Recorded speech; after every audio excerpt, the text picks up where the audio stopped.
Today we are going to look at decimal models that show multiplication and division statements. And for each of these that we look at first, we want to think about a fact family. What is the multiplication statement? What is the division statement?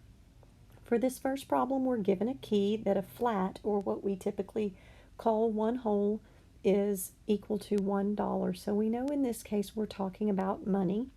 So we know that if the whole represents $1, then one column or one row is 1/10 of that dollar, which would be a dime or 10 cents. And we know that one individual square would represent 1/100th of that dollar, so it would represent 1 penny or 1 cent. So anytime we look at these models and we're looking at equal groups like this, we start by asking ourselves, how many groups do we see? Here we see 1, 2, 3 equal groups. So we know there are 3 groups of something, and we see how much is in one group. And we can see that we have 4/10 or 40 cents, 4 dimes if we're talking about money, and we're going to write that as 40 cents. So we've looked at our two factors. Now we need to know what our product is. Our total is $1.20, and we can find that out several ways.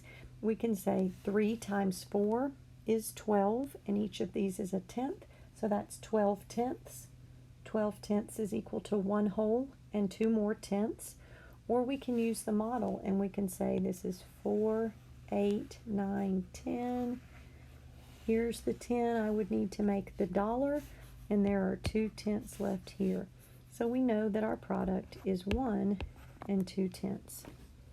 For division, I would ask myself, what did I start with before I broke it into equal groups? I started with 1 and 2/10, and I divided it up into 3 equal groups. Each group has 40 cents or 4/10 or 40/100ths in each group. For this model, we are told that this is what equals 1 whole. So if this equals 1 whole, then 1 square would equal 1/10, because it takes 10 of those to make a whole. So I would want kids to label each part of this before they try to write the equations. So I know that there are 1, 2, 3, 4 groups, and in each group I have 1 whole, and then I have 1, 2, 3, 4, 5, 6, 7, 8/10. 8/10. So each group is 1 and 8/10. So I have 4 equal groups times 1 and 8/10 in each group. Now the question is, how can I figure out how much our product is equal to? So if I was doing this with manipulatives, I would ask kids to take this part, this 8/10 in the last group, the 4th group, and move them to complete each one of the 8/10 in the other groups to make wholes. So for our purposes today, I'm going to do that with colors. So I'm going to say I would take these 2/10 and move them to here and make that a whole. I'm going to take these 2/10 and move them here to make that a whole. I'm going to take these 2/10 and move them here to make that a whole. And then I'm left with 2/10 down here at the bottom that I didn't use to make a whole. So I would say I've made 1, 2, 3, 4, 5, 6, 7 wholes, and 2/10 left over here at the bottom. So I know that my product is 7 and 2/10. And if I was going to write that as a division statement, I would say I started with 7 and 2/10. I broke it into 4 equal groups, and each group has 1 and 8/10 in it. For this one, we're given that the key is a regular flat is equal to 1 whole, which is what we're used to seeing in 4th and 5th grades. I still see equal groups here, so I want to start by asking how many equal groups are there, and I can count them up and see that there are 9 equal groups. So I know I have 9 times something. And in each group I have 1, 2, 3, 4, 5, 6, 7, 8, and each of those squares is 100th, so I have 8 hundredths in each group. Now I could say to myself, this is a 9 by 8 array, and 9 times 8 is 72, with each square representing a hundredth, so it's 72 hundredths is my product. For the division statement, I would say 72 hundredths divided by 9, or the 72 hundredths that I started with, broken into 9 equal groups, equals 8 hundredths in each group. In this problem, for this model, I'm told that the model represents 2 and 60 hundredths, so I'm already told what I need my total to equal, or what my product is equal to. So let's start by looking for the multiplication statement. I know I have 1, 2, 3, 4, 5 equal groups. So I have 5 times something equals 2 and 60 hundredths, or 2 and 6 tenths. So to figure out what my second factor is, I can say that this first section is 2 tenths, this section is 2 tenths, and if I counted this up, it's 2 times 6, 2 by 6, it's 12 hundredths. So 20 hundredths plus 20 hundredths is 40 hundredths, plus 12 hundredths is 52 hundredths. And then I could write the division statement. 2 and 6 tenths is what we started out with, or 2 and 60 hundredths, broken up into 5 equal groups, equals 52 hundredths in each group. Here we have 4 equal groups, and in each group we have 3 tenths.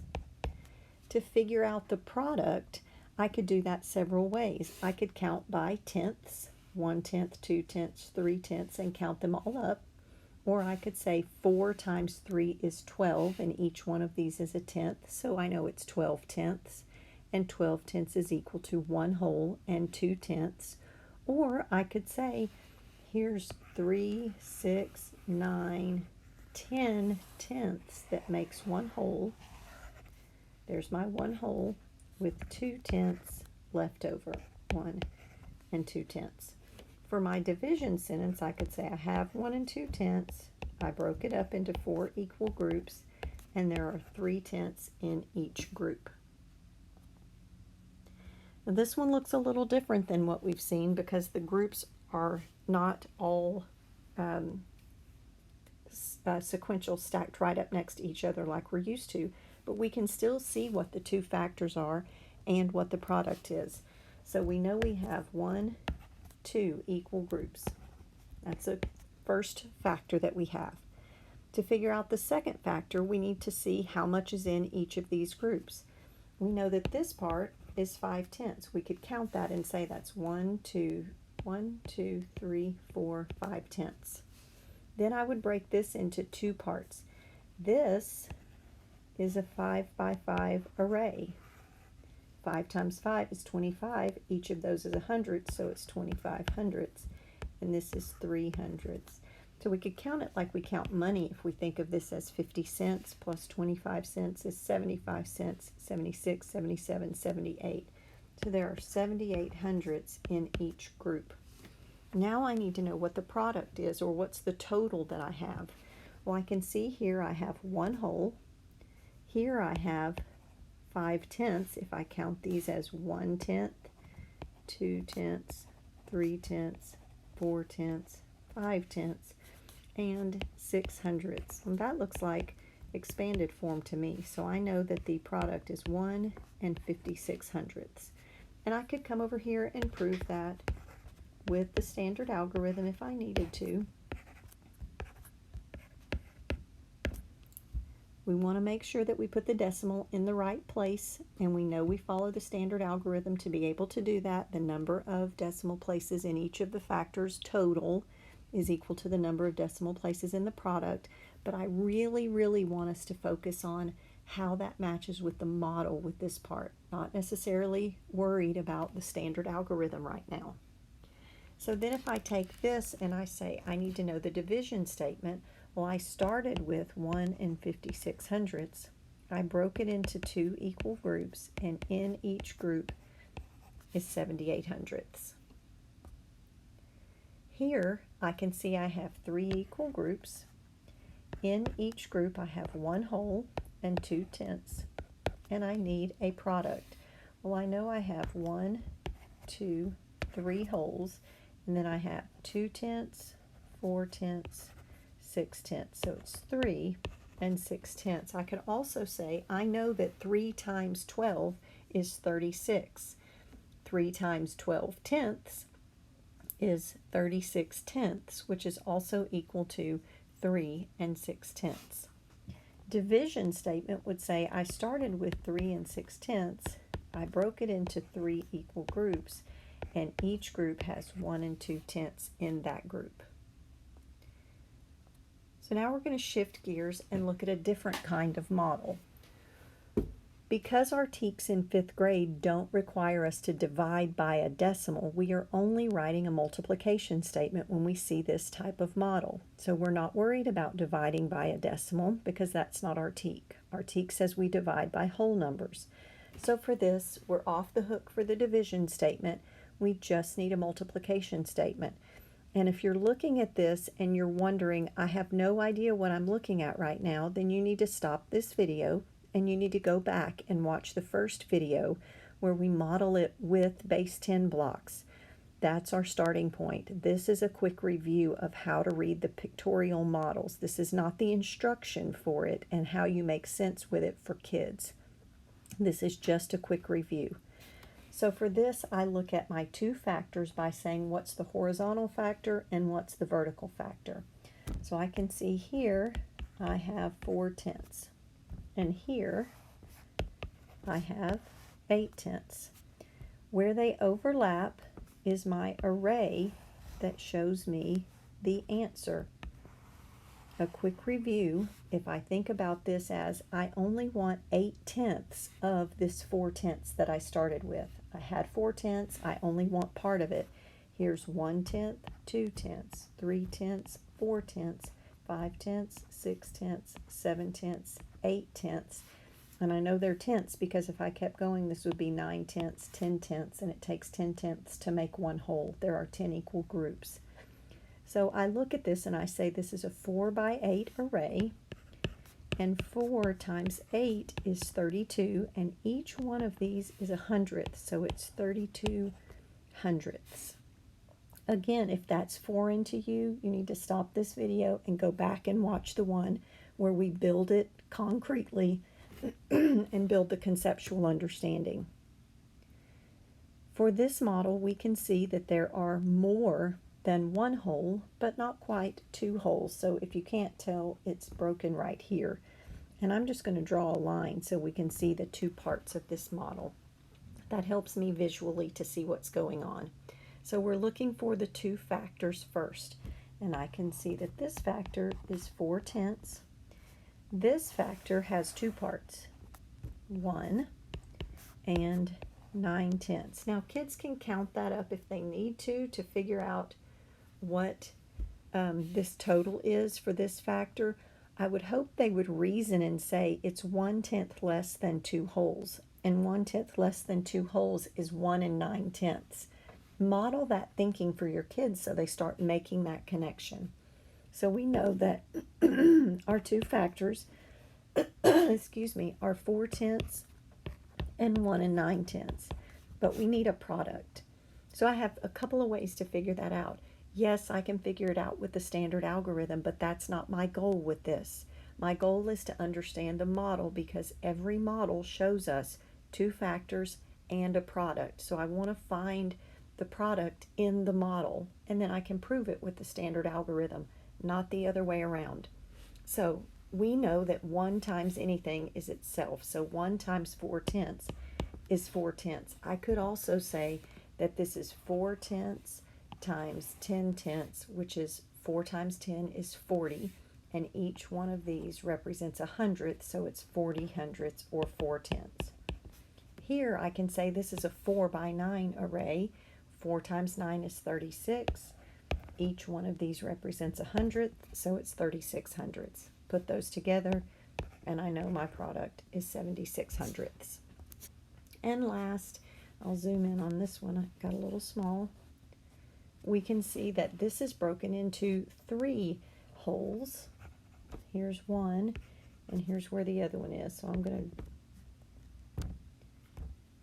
going to draw the line to separate those to make it a little easier for us to see where those are. So my horizontal factor has 3 parts. It has this one plus this one, and this is 1, 2, 3, 4, 5 tenths.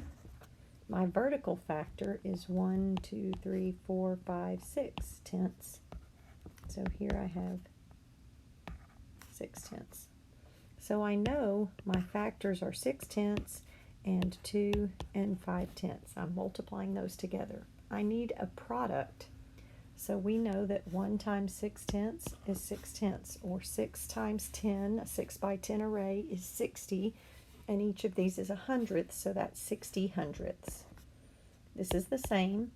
6 by 10 is 60, each is a hundredth, so it represents 60 hundredths.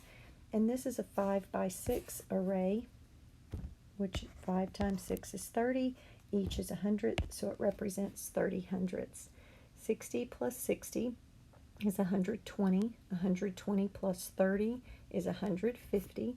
150 tenths, because we're talking about tenths, is 1 and 5 tenths. I don't want kids to think the answer is 15 or 150, because I don't have enough models here to see 15 of anything.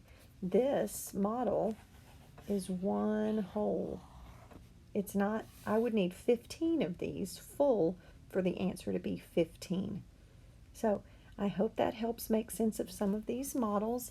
If not, please ask for help. We can look at them together and figure them out. Have a great day.